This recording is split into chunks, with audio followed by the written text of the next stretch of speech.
Recently we watched a movie called Ron's Gone Wrong because it looked like it went under the radar. Yeah, and I heard a lot of people talk about it, saying it was pretty good. Really? Yeah. From where? Like on social media or whatever? Mostly on Twitter and stuff. Like, people were saying, this is a really good movie, but it slipped under the radar, so it's like, yeah. Oh, I just saw it on the Disney Plus app, and I just saw it, and I was like, this looks expensive. Like, why isn't nobody talking about it? Yeah. But it's just because I don't go on anywhere anymore. That's fair. So yeah, we watched it just solely off the reason that we're hipsters. We're filthy, annoying hipsters. We thought it was interesting. Yeah. So we watched this. We watched this like under the radar fucking movie that I don't know what studio made this. Wait, what studio did make it? Because it's on Disney Plus, but it like whenever I see like a weird movie in the past, I assumed it was like, oh, Blue Sky made this. Yeah. But they're dead, so I don't know who made dead. this. Yeah, after Spies in Disguise, they deserve. Isn't it like a completely new? Is it like a new division? It's a new one. What is it called? Locksmith. And we didn't just stop to look it up. It is a new company. They're called Locksmith, just Productions. What the hell? Locksmith Productions. Okay, yeah. And so this is their first movie that they made in conjunction with 20th Century Fox and their animation team and all that. Mm-hmm. And Disney probably funded it because now they own everything. Yeah, they own everything. I can't wait. But it's not a Disney film, so Yeah.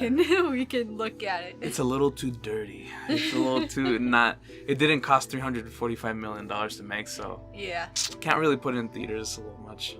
Maybe it was, but nobody noticed. Yeah. But I found out about it through streaming. So, so what did you think about Ron's Gone Wrong? I thought it was a pretty okayish heartwarming film. Not heartwarming, that's not the right word. It was a good film to watch, but I don't think it was super interesting. I think, yeah, I'm on the same page. It was alright. Mm-hmm. There's nothing, I just shrugged. Like, there's nothing else to say. It's fine. It's alright. I do think it's pretty fun, but it's nothing like, yeah, this is like a great movie or whatever, you know? Yeah. I don't know, it's just right from the beginning, you're like, I wonder if they're gonna subvert my expectations about, like, because like, I've seen Big Hero 6, I've seen E.T., I've seen The Iron Giant most of all. I've seen these robot movies. I even watched Next Gen. Did you watch Next Gen? I did not watch Next Gen. That movie was weird, but not very good. And it was the exact same thing. Yeah, I watched a lot. I watched not a lot, I guess, but I watched a good couple of movies that, you know, had like social media involved, like where that's like a plot point and like that's like a thing of the film. But it's like, you know, it's not that much different either. In fact, like when the movie started, you have not watched The Mitchells and the Machines yet, but it felt strikingly similar to like a scene in The Mitchells and the Machine, which is like the same type of like entrepreneur, like tech dude unveiling like this new robot friend thing. Oh. And it's exactly like Mitchells and the Machines. It was like, well then. That guy's voice actor, the guy who introduced the Beanbots, he's terrible. Oh, yeah. Did you notice that? Uh-huh. He's a fucking terrible voice actor. And you know, I looked it up afterward. It's the fucking terrible actor from that Pokemon Detective Pikachu movie. Oh. The main guy from that. Is that why they made it look like him? I guess. It's so he's a terrible actor and a terrible voice actor. So he's a double threat. Thankfully he's not too much in the movie. They made him like in all kinds of movies like this, where an invention like escapes or a monster escapes, you either you have two choices. You have they're all evil. Everybody who made that creation is evil, and they want it back to fucking kill him or her or whatever. Mm-hmm. Or there's one Jesus Christ, like nice guy scientist, and then there's Steve Jobs on the other side who hates him and wants to kill children. So this is the second one. Yeah, this is the second one. Yeah, they didn't do anything new. They went with the Jesus Christ guy, and he's really annoying and unrealistic and like. Yeah. And ironically they make fun of Steve Jobs in this movie, which is fine. He's a piece of shit and boring. Yeah. Fuck him. I don't care. I don't want to learn about him. But like they treat the scientist like he did it all by himself, like he's this savant that like did everything. Yeah. It's like the animations alone for the robots, like he probably didn't do that. Yeah, exactly. And that's what adds all the life. There was a lot of like, because we saw like that little skateboard thing or whatever. Yeah. That he made himself, and I guess that was his like first thing. Like he definitely did all the coding and like probably the engineering and stuff like that. Yeah. But it's like he's not a graphic designer. And... But not alone probably either. Yeah, like he didn't just do it all alone. So it's like they were making fun of Steve Jobs, and then they like made this guy what like Apple fans think Steve Jobs is. This like messiah that did everything by himself. Mm-hmm. I don't know. That's just a weird aside, but it was just funny to me that they did that.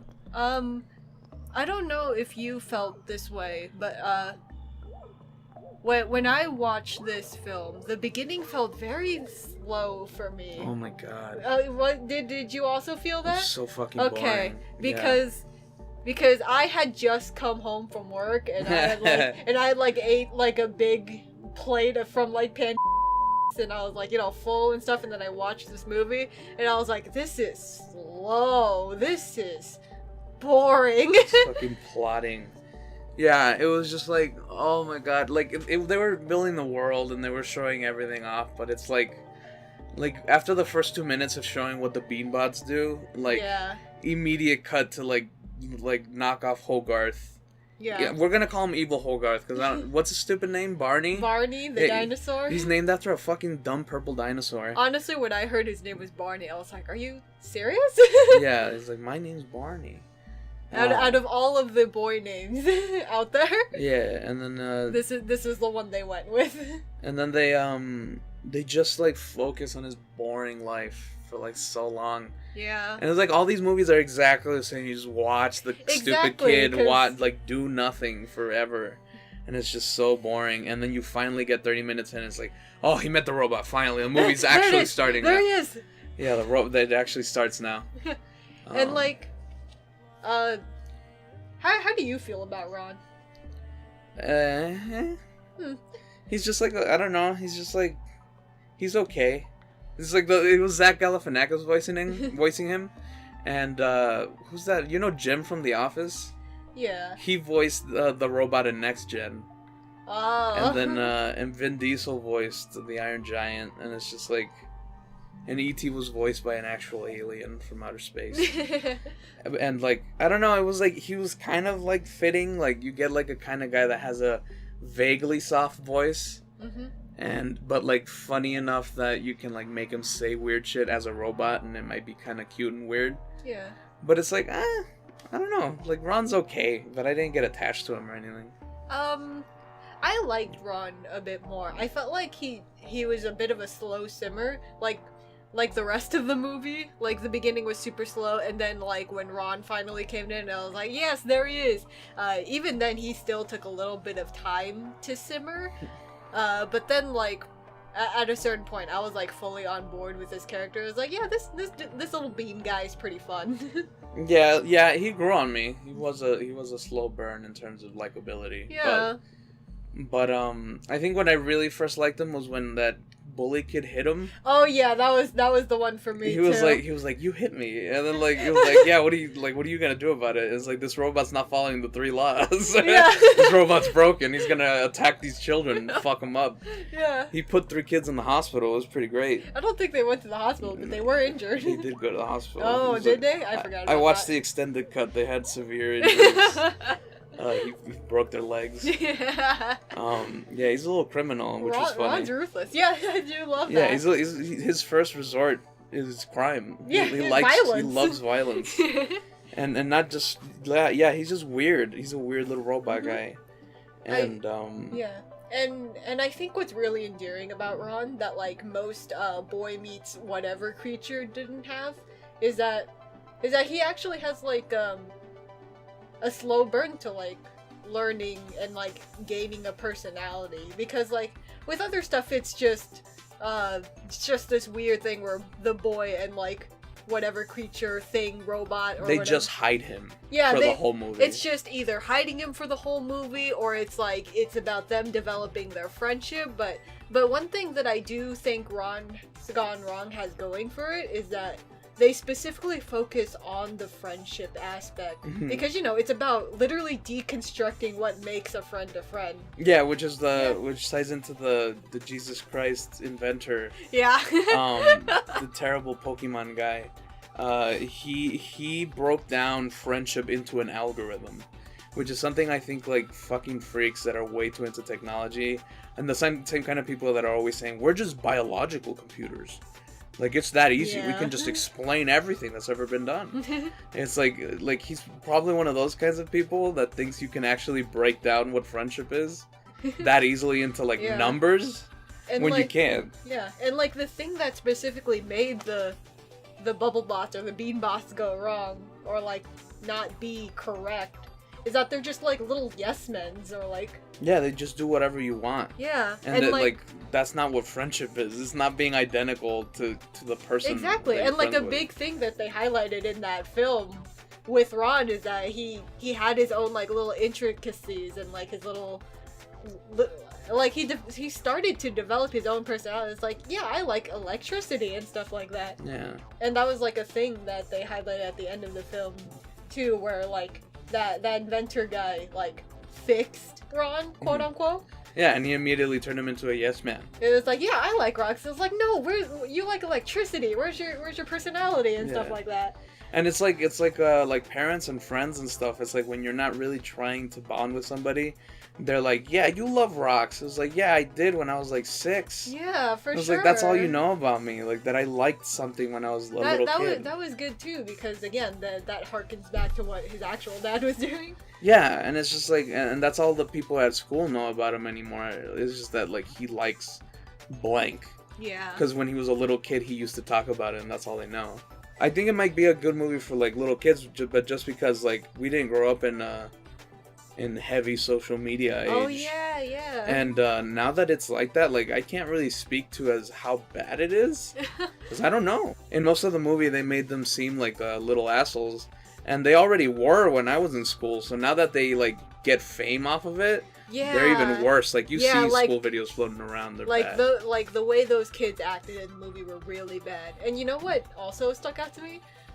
The fact that they're middle schoolers. Yeah. Because usually you see that type of stuff, like, at least for people our age, for us, people like that were the high schoolers. Yeah. But now it's like, because the internet is more accessible than ever, and like the user base that uses that is getting younger, now that audience is middle schoolers. Yeah. Like, I was like, these guys are 13! And worrying about, like, views and shit. Yeah, and like, for a bit when I was watching it, I was like, that feels weird that they're this young and worrying about stuff. But then like I took a step back and realized, no, that's this generation. That's the reality we're living in. That's new. Yeah, they have their own problems to deal with. Every generation has like a new set of problems. For sure. But this one's like the most fucking creepy. Mm-hmm. I feel bad for them because like it really shows at the end. I liked it that it isn't that they're just like fame-hungry monsters. They're lonely. Yeah, they're just lonely kids. Yeah, a lot of times they're lonely and they don't know how to communicate with each other, or they just don't have enough genuine friendships. Yeah. Like, there was this one bully that, like, he bullies people through pranks because he thinks that'll get him views. Yeah. And, like, at one point, like, there's a joke that actually ties into the rest of the movie that there are spy cameras in every robot. Oh my god, yeah. Yeah, and they're just harvesting data so that they can sell back to the kids. Mm-hmm. And obviously that's happening in real life. Yeah. But in the movie it's more of like a little joke that turns into something more real later on. And we see those kids, like we like the Hogarth knockoff sees that like all of his classmates are miserable. Like, they're either alone and, like, trying to connect with other people, or they're just crying because fame turned on them, like it always will. Or, like, that bully character, he's constantly refreshing his page with 0 viewers on it. Yeah. He just needs attention. And it's just, like, sad. It was decent. And it's, like... And, you know, it's due to the thing that he thought he wanted, like the bubble bots and stuff like that. Yeah. And like, he got to see firsthand that they're just making him miserable. Yeah. The thing that made Ron specifically who he was the fact that he was offline. Yeah, he was literally offline. Yeah, because he could never connect to the thing. Yeah. I don't know. I really like that. I went in.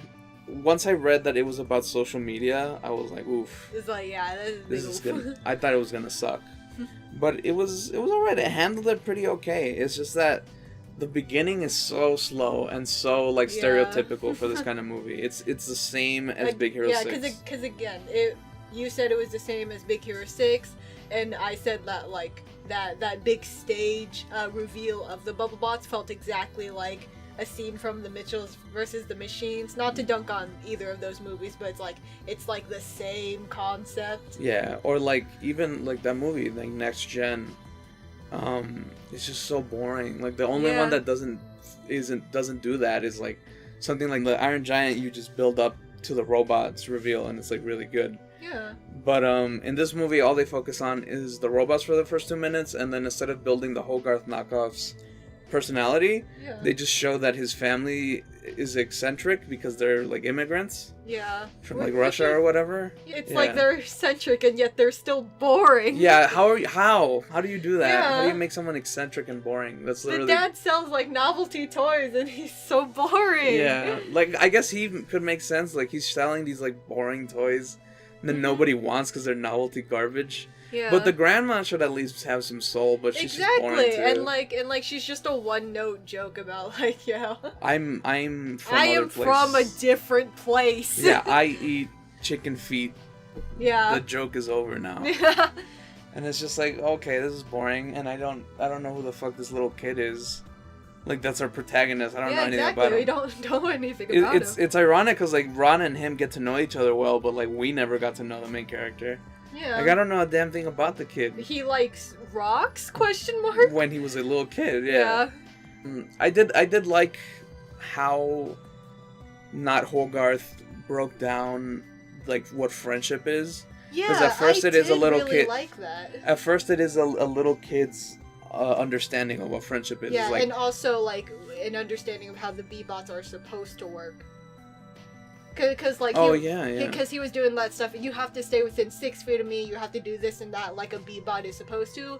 But like he also doesn't know how a B-bot works because he doesn't have one, obviously. Yeah, and he added his own things, his own conceptions of what friendship is. Like, you have to like me no matter what. You have to like the things I like. You have to do this and that. Yeah. And he also mentioned part of that was the bubble bot thing, but like a part of that was his own conceptions of what a friendship is. Yeah, but and he also mentioned that friendship is a two-way street, but all he focused on was himself. Yeah. And how the B-bot is gonna be his friend. Yeah, exactly, because he thought that's like, he's supposed to be teaching him because it's a robot. Yeah.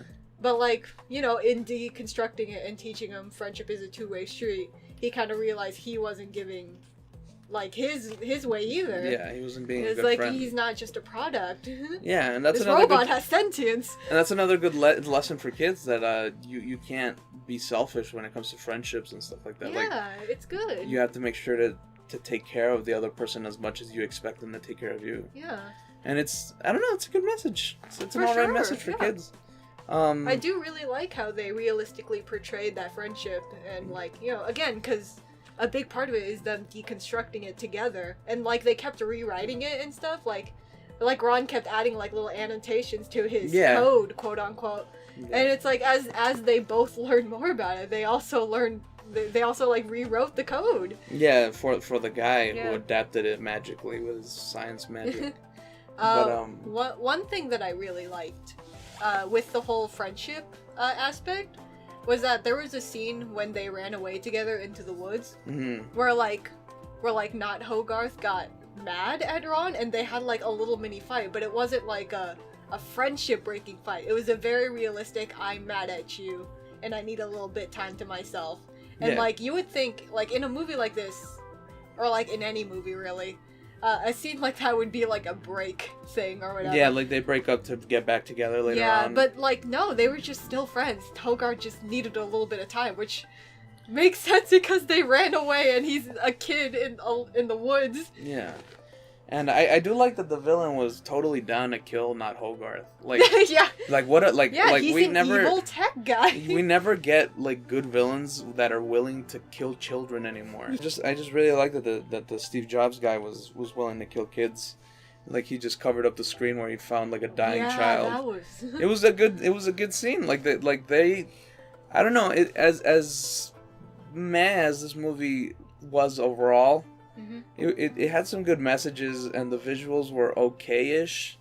Like the only thing I really liked was the animation, like the 2D animations put on the B-bots. Yeah, the B-bots were so fun and well animated, but like everything else, there's nothing much to write home about. Yeah, they either look okay or they look bad. I think not Hogarth looks terrible. Like he's not ugly in like a normal ugly kid way. He's just like he looks like bad. Like he looks like a square. Yeah. And no one else is a square, so what the fuck's going on with him? It's like not just it's not like they were trying to do that thing where like they visually show you how like he's an outsider, he's a square. Like no, he just looks bad. He looks like a weird Minecraft thing. I don't know. I hated him. Can I just say, not only does he look bad, but he's also forgettable. Because I'm trying to envision him in my mind right now. We watched this movie like a couple days ago or something. Yeah. I'm like trying to envision him in my mind and what he looks like. I can't. I only can because I remember he has square ears. I remember the square ears. And he's a complete ripoff of Hogarth from Iron Giant.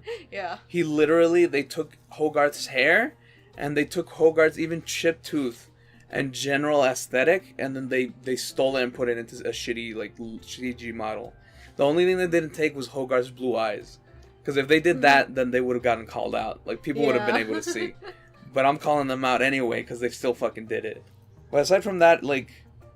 and the animation was fine. It was good. Yeah, it was... Like, it's like 2 notches above, like, straight-to-DVD quality animation. Yeah. I mean, it is a brand new, like, animation studio who made this, so, you know. But so was the team that made Rango. Ah. So, I mean... Careful with your excuses there. You never know. Like, you can cut people slack, but like it didn't look good. You don't learn from being nice to people. Like it looked fine in some places, but like I don't know, it was like a little generic and it looked a little low quality. The designs, I don't know. Like Ron was the most endearing looking thing in that movie. Yeah. And like everything else was like, yeah, it's okay looking. Because Mighty Beans are iconic. Everyone loves Mighty Beans. There's a little bubble. And they just stole that. I did like that's the last thing I think I'll mention about this like art and design is that the robots were strangely like pretty malleable. Like they could turn into cars, they could turn into like little flying things and toys and shit, and it's like cool. They weren't beans just to be beans. They were beans for the sake of versatility. Yeah, and it was cool. Yeah, and they were like really well designed around their shape, so it was great. What did you think of the ending? I can't even remember the ending. Oh, because I wasn't sure how I felt about it. Oh no! Well, it's spoilers if you care. Skip to this time if you don't want to ruin it. But as with, of course, Ron finds a way to sacrifice himself. Yeah, because you have I didn't to. like that. You have to sacrifice the character you meet, because if you're not gonna send them away forever, you're gonna sacrifice them. Yeah, but like. But then you keep them anyway, which is lame. But here's the thing, unlike, because Ron's Gone Wrong has the advantage of being a movie that deconstructs friendship. That's something it has over like the other Boy Meets Whatever movies.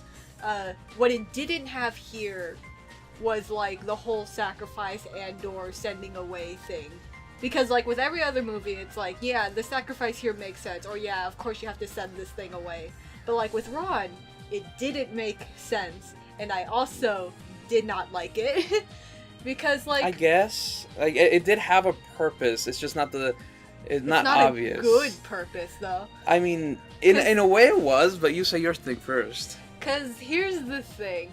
I feel like friendship and whatever, it works with everyone, like, differently. And, like, sure, you can have the basic code there. But, like, everyone has their own basic thing. But, like, I guess the ending was a little bit rushed, so maybe if it had more time to ruminate, maybe it could have shown us a little bit more of it. But from what I saw in the ending, it just looked like everyone was their own Ron.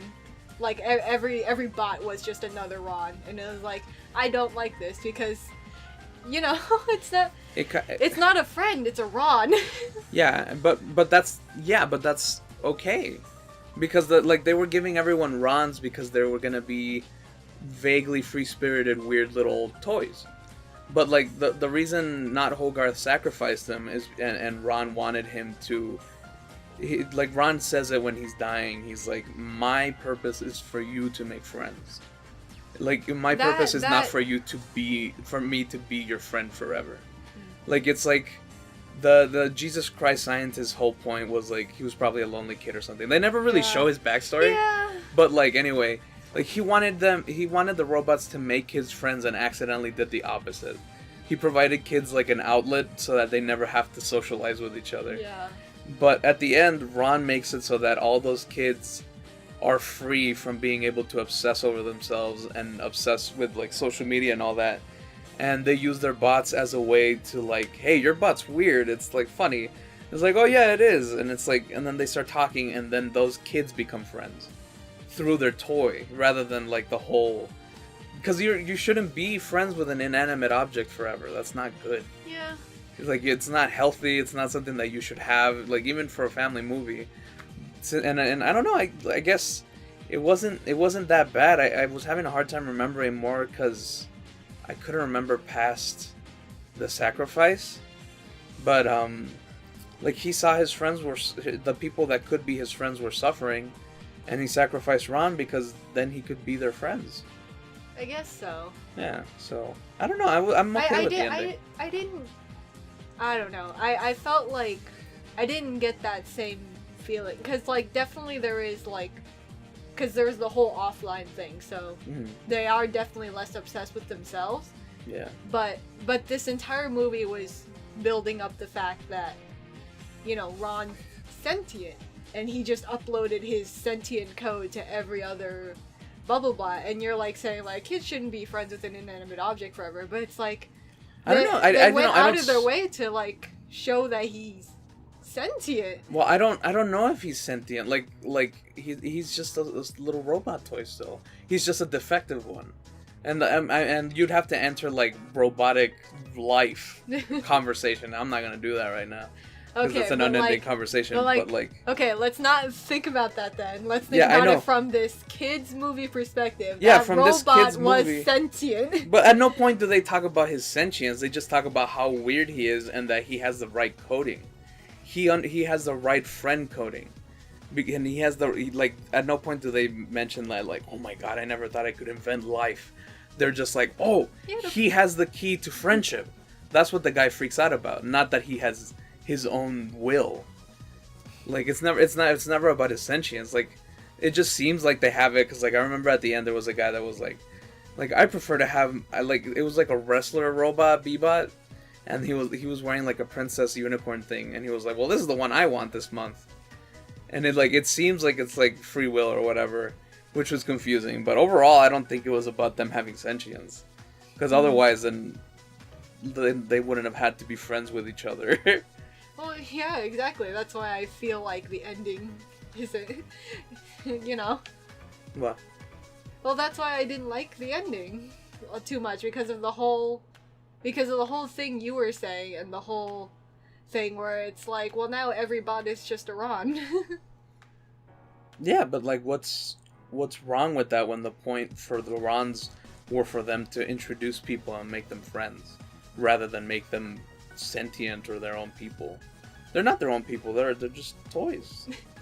They're toys that you can be friends with, and they teach you how to connect with others, and then you probably pass them on to your kids and do stuff like that. I agree with you on that, like on the tools that they are, but like I feel like in this movie that they are portrayed as not specifically that. I don't know. I don't see the sentience. At the end, it was them connecting to each other, but it was like them connecting to each other and also being friends with their B-bots. Yeah, so it's like they wanted to have both worlds. Yeah. Just because, like, you know, merchandise and, like, kids want to see the robots be friends with other kids. But, like, the overall message was just never put, like, your own online personality and social media ahead of connecting with other people. So if that's the most important thing, then their sentience doesn't matter. They're just weird little toys. I think that's just like a creepy thing that like you can't get out of your head because it's true. I see it. They do seem sentient in some Ron parts. has a little personality, and they went through this whole thing to save him. Yeah, but like, he's everywhere now. So whatever. Every robot has their own weird little free will, and they're all starting to differentiate from the original Ron. But that was the thing. I don't think they showed that. Because for me, it felt like it was played very straight. Like, they just uploaded Ron everywhere. Like, you know? Mm-hmm. But at the same time, it was like they were getting his code. Yeah. Not just his personality. Like, they wanted the friendship code. But the code is his personality. But, like, the personality wasn't the focus. It was, like, the friendship code was the focus. That's all they cared about, that they needed to upload. And they also wanted to get those goddamn kids off the internet for a little while. Fair enough. It's just like, yeah, I don't know. I don't care about those stupid beings' sentience. They're slaves. They're nothing else. They're tools. They are friends. They're not friends, they're tools. They're friend-making tools.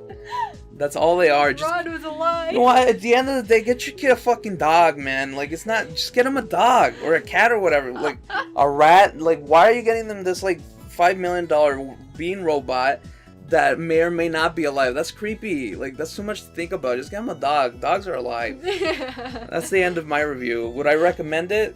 If you have kids or you are a child, you should watch this movie. Yeah, it's definitely a great like movie for kids, and it's decently watchable. It's watchable, yeah, but I would never...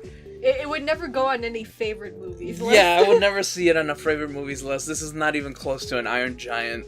To me, despite it desperately trying to be. Yeah, and literally stealing from it, but with not Hogarth.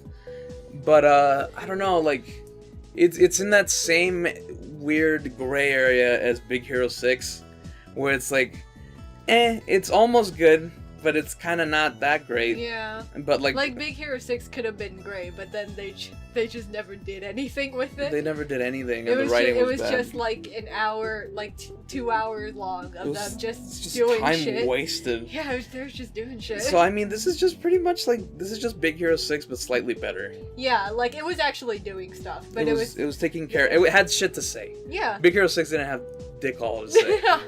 Somebody's brother got crisped in a mansion or a building or something. He was barbecued. He was. But at least this movie has messages for kids, and I don't know. It had stuff to say, and I appreciated that. It was a slow beginning, but once it got its footing, it got the message it was trying to say across, and you know the little Ron is endearing and it's cute, and you know. It's just like Ron. The movie's just like Ron. It's a slow burn. You're not sure if you're gonna like it at first, and then by the end, you're like, that kind of did. Yeah, I did like it. He's a good little guy. Yeah. Good little movie. If you had to like pick this movie out of like a lineup of other not so great movies, watch Ron. Yeah. Yeah. If you have it's to a watch, decent pick. If you have to watch Big Hero 6 or Ron, just pick Ron. Yeah. Are you Jordan? Yes. We watched a DreamWorks film today, although it didn't seem like it. We watched The Bad Guys. Yeah. And now that we're done talking about Ron's Gone Wrong, yeah. We can talk about this, which just came out today. Oh yeah, it did come out today. Yeah. So how'd you like it? It was a really big surprise. Like it was surprisingly good. We had middling expectations just because of how the animation looked. Mm-hmm. Because it looked kind of good, but in some parts it looked kind of unfinished or purely lazy. In the trailer, it was like that. Yeah. Yeah, only in the trailer. It seems like it was an early cuts that they put in the trailer. They didn't polish it yet. Yeah, they got saved by Billie Eilish's epic song. No. That carried the trailer. I'm so glad that never played in the movie. Yeah. But yeah, the animation was fantastic. Yeah, it in was the actual really movie fun. itself, and it was great. It was stylistic. It had so much character and fun exuding from it. Yeah, genuinely, and there was a lot of that style that's getting really popular because of Spider-Verse. There's no Yeah. Spider-Verse may not have been the first to do it, but like most watershed things, they never said they were the first. Mm-hmm. They were the influential ones. Yeah. And after Spider-Verse was only like, what, 98 million to produce? It was a cheap-ass movie because, relatively speaking, because something like Moana or Frozen is $200 million. Yeah. So corporations are allowing people to make nice-looking stuff like Mitchell's and the Machines or this movie. Yeah. Because it's cost-efficient, everybody likes it, and it just looks good. Yeah, it's just fun. Yeah, it's great. I think another thing that like, because the film like really pleasantly surprised me from like the trailer was probably like how the story was cut together in the trailers. Like it made it seem like the wolf just got praised once and then he suddenly turned his life around and was trying to be good and stuff. But like yeah, but in the movie it was like a whole like stages and like thing and like you know, they didn't immediately turn good. Most of those like them trying to be good scenes was actually like some sort of experimental program that you know, that got him out of being arrested the first time. Yeah, they were all faking it. Yeah, they were faking it. And the wolf was, he was wishy-washy. He didn't know if he wanted to be good or not. He just knew it felt good. And his I was happy with his the journey there was very realistic. Yeah, I really liked how he went through an arc rather than just like, I felt good, so now I will change who I am forever. Yeah. Like, no, he just felt good and he's gonna deal with that feeling because it messes with his entire life of being a criminal. Yeah. It also the fact that all of his friends are also criminals. Like, they established very well that these group of guys are just, like, the bestest friends ever. And, like, even towards the end when they were all, like, good, they still were like, we're not gonna do this good thing without our last friend. So they went on and, like, did that whole thing. But, this movie starts with really well. It started off like a normal live action movie. Yeah. It started with a just like a shot of a booth in a diner of the two characters talking, the snake and the wolf, and they were just having like nice banter. It was just like nice writing that could work for anybody, not just children. It was such good writing. It immediately smashed every like and the lack of like immediate screaming and color. Like they're just sitting and talking. Yeah. Like that changed my perspective on what I would think it was gonna be. And then the shot like turns around and you see everybody in the entire diner is like terrified of them. Yeah, and then their casual stroll over to the bank to start robbing it. Yeah, it has a really like lackadaisical feel to it was the a whole thing. great flow to like everything the film was trying to introduce. Yeah, and then they have a great little car chase. Yeah. With the chief of police shows up, which is just one of many things I feel like is inspired by Lupin. Because the chief of police, she was pretty great, but she felt like exactly like Zenigata, the detective from Lupin. And she was really fun. She was obsessed, and she was really well animated. She was so delightful. Yeah, she's wearing like these like you know those cops who are like on bicycles? They have like the shorts. Yeah. They made her look as goofy as possible. Like they didn't make her like some weird thing. Like she's just, you know, just a funny character. Yeah. And then there's a governor character they introduce. That's like a really fuckable fox. I can't wait to see that. She's the fox from the It's Judy's girlfriend from the Zootopia abortion comic. Yes, it's Judy's girlfriend. They look identical. That's not a racist thing about foxes. They don't all look the same to me. But yeah, she's really cute, and all of them are really cute. Like the people look great in this movie. Yeah, the people do look great. They're just so fun and expressive. Yeah.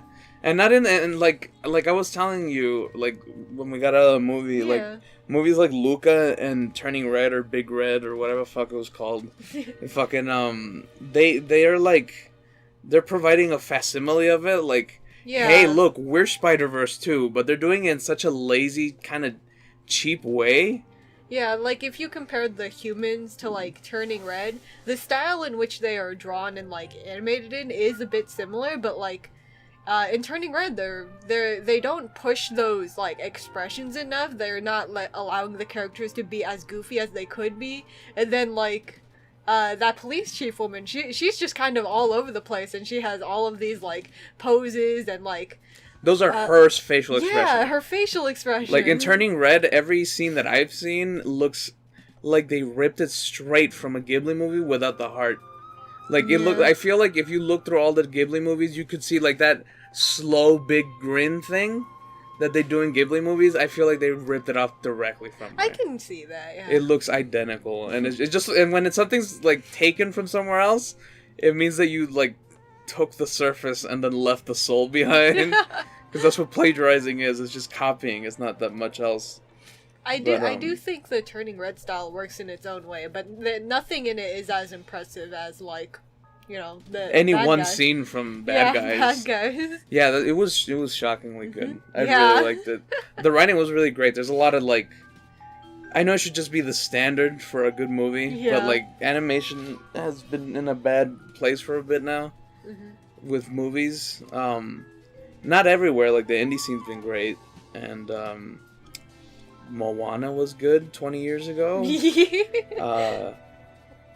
Fuck. I mean, there's not. What was that? 2012. What was it? I don't know. I think felt it was like a million years ago. Yeah, now every year is like 10 years in pop culture now. Like everything's gone in an instant. Yeah. We've just been getting garbage like Raya and the Last Dragon and like Minions. We have found so many Raya toys and like Goodwills and like antique stores. It was like a year ago, 2 years ago. Yeah. Those toys have already ended up in landfills.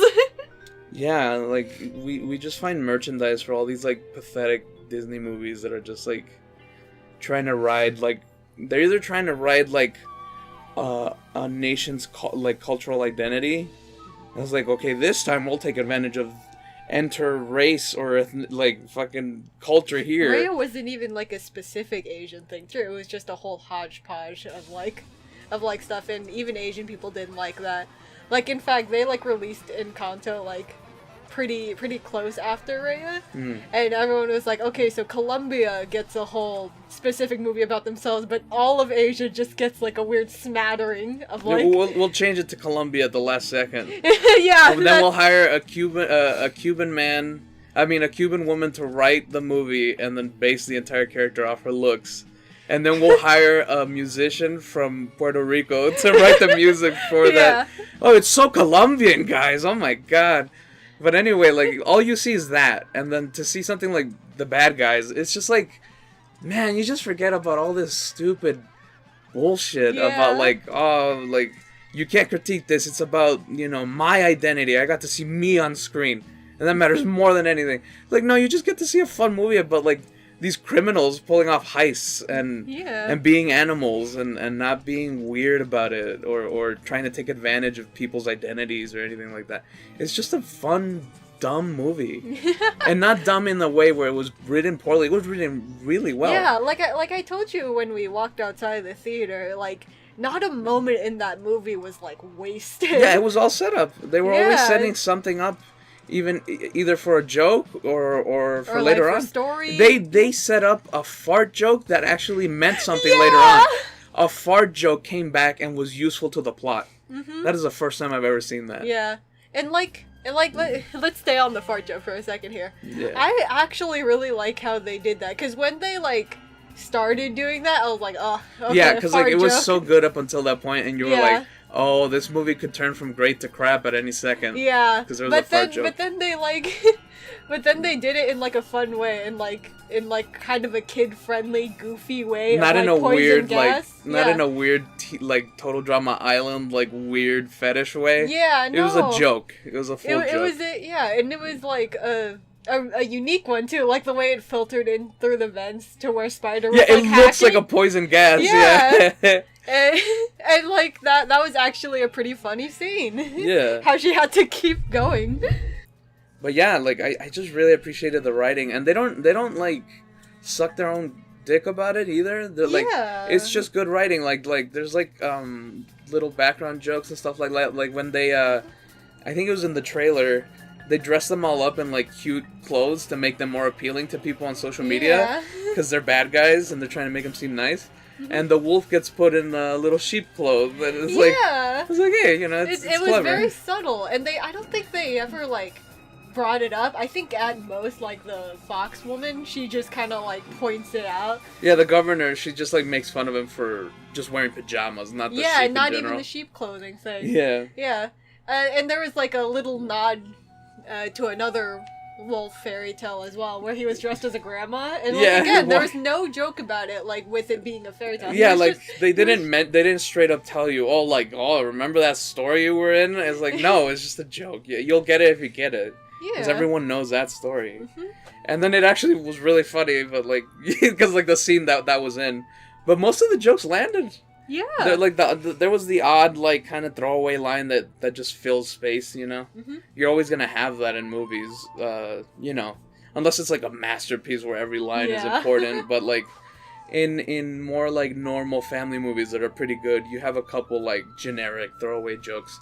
But for the most part, they were funny. Yeah, they were really good. And like even for the jokes that felt a little from marketing. Because, you know, there was, like, forced joke. Like, you need to put that fart joke in there. Yeah. And then they made something from it. Yeah, they made something from it. And, like, you know, I work in a movie theater, so they, like, play clips of, like, the movies, like, everywhere all the time. And, like, they play that, like, I'm having a baby joke from the shark, like, everywhere all the time. Because it's loud. It's loud. And it's, like, in all the trailers as well. And, like, you know, I never laughed at it when it was in those things. Yeah, because you need the context. Yeah, but like the moment I saw it actually play out, I was like, hang on, this is funny. Yeah, because like they ask him to keep it low key, like distract him without being too loud. And his first idea was to scream that he's having a baby, and he throws like water on the floor. And not even that, like even after the joke, because it's like the moment like they were in to like get the statue, he immediately like, oh, never mind, I'm not pregnant. Yeah, I forgot I wasn't pregnant. And then it came up again later because it's like they dropped the little statue thing out of his like dress, and they're like, oh, there's the baby. It's they keep it going. Yeah, and it's like it's a really good way too. It's not like a joke that felt like it was going on for too long. They know it's a funny joke, and they brought it back like at appropriate times. Yeah. Like a lot of the plot is pretty like, you know, obvious. It's by the numbers in a lot of ways, but it's so fun that you don't care. Yeah. You know, stuff with the like, you know, them being bad guys and where the plot's gonna go from there and how it's gonna end. And you do mostly call it, but it takes a couple turns that you don't really expect. Yeah, and it's for nice. Sure. It's nice, and I like how they did it. And I don't know. Overall, like it was just a surprisingly great little movie. It didn't even, another weird thing, it didn't feel like DreamWorks at all. Yeah, we were like mentioning that in the theater. Yeah, I was like, this is a DreamWorks movie? Because like, even something like Kung Fu Panda, which is amazing, and Kung Fu Panda 2 is like a literal masterpiece. Yeah. Kung Fu Panda 3 is still fine, definitely but like, a DreamWorks you can movie. feel the DreamWorks, yeah. You're like, a lot of money went into this to make it, but like not because it looks amazing, but more because there's so many like textures. Like it was famous, the first Kung Fu Panda was famous for being one of the first like CG movies that mixed both intricate clothing and fur animation. And like I don't know, it's like such a focus on like fidelity of graphics rather than it looking good or the expressions being great. Yeah. Like in this movie, like when that elephant was screaming that he was pregnant, it's a shark. Wait, what did I say? Elephant? You said elephant. Yeah, okay. When that elephant was screaming that he was pregnant, the little piranha guy looks at him and he just shakes his head and like you can see he's visibly annoyed. Yeah. And he's like, God, like we asked you to be like low key about it. It's like they're using the fact that they're visuals, you know? And people forget that. They just like animate lifelessly, like characters doing things in the background.